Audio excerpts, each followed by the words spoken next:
నా విషయంలో కొందరు నాయకులు ఇక చెప్తే బాగుండదు, దుర్మార్గంగా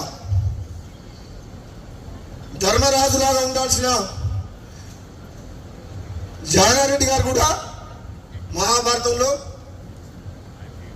ధృతరాష్ట్రుని పాత్ర పోషిస్తుంది. నాకైతే బాధ అనిపిస్తుంది. నాలాంటి వ్యక్తికి ఏదన్నా వస్తుంది అంటే 10 మందికి పనికొచ్చే మనిషిని 1000 మందిని కాపాడే వ్యక్తిని నాలాంటి వ్యక్తికి అడ్డం తగులుతుందంటే ఇక నేనేం చెప్పాలో నాకు అర్థమవుతలేదు. అందుకని ఇంతకంటే ఎక్కువ చెప్పలేదు. ఇప్పటికే చెప్పదలుచుకుని చెప్పిన మనసులో ఉన్నది చెప్పినా లేదా. మరి నన్ను చూస్తే భయపడుతున్నారు అందరూ.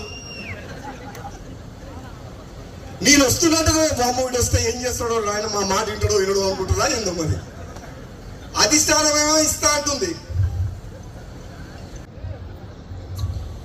ఆయన 20 ఏళ్ళు 30 ఏళ్ళు మంత్రి పదవి అనిపించారు. ఇప్పుడు వచ్చి గుర్తొచ్చింది రంగారెడ్డి హైదరాబాద్. ఏ మంత్రి పార్లమెంట్ సభ్యుని గెలిపించారు? చాలా మంది మంత్రులు తెలంగాణలో పార్లమెంట్ కూడా ఇన్ఛార్జ్ పెట్టిన మంత్రిని.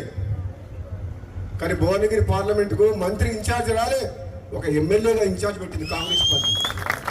అన్ని పార్లమెంట్లకు ఇన్ఛార్జ్ మంత్రులను పెడితే మరి నిజంగా నాకే కెపాసిటీ లేకపోతే, నాకే ధైర్యం లేకపోతే, నాకే మంచి పేరు లేకపోతే, నేనే గెలిపించే శక్తి లేకపోతే ఎందుకు ఇన్ఛార్జ్ పెట్టినాను?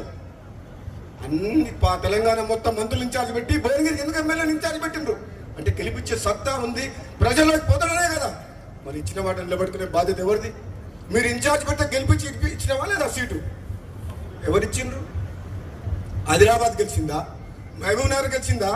సికింద్రాబాద్ గెలిచిందా? మల్కాజ్గిరి గెలిచిందా? మేదక్ గెలిచిందా? కరీంనగర్ గెలిచిందా? ఈ మంత్రులంతా ఎక్కడ పోయిండ్రు?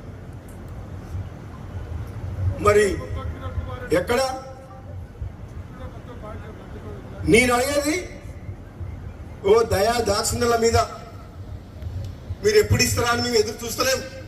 నిజంగా పార్టీ బతకాలంటే, ప్రభుత్వంకి మంచి పేరు తేవాలంటే, నిజాయితీగా సమర్థవంతంగా ప్రజల కోసం, పార్టీ కోసం, ప్రభుత్వం మంచి పేరు తీసుకొచ్చే వ్యక్తులకే ఇవ్వాలి అని చెప్పి అంటున్నాం. ఈ పైరవి గారిని పక్కన పెట్టాలి.